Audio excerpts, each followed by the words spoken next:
Ano, ang balita? Galing sa bayan ko.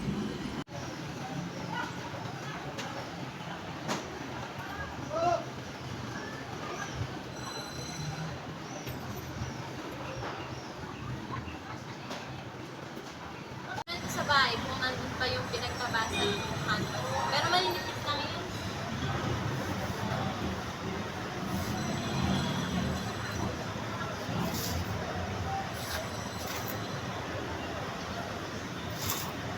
Ano sa tingin mo nito? Okay lang?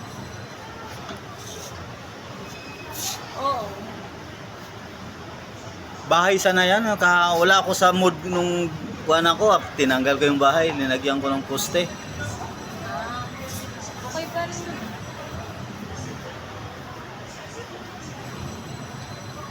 Bahay sana ta sa rice field. Oo, yun yun. Hindi na daw. Basta hindi ko na tinuloy. Wala akong sa mood.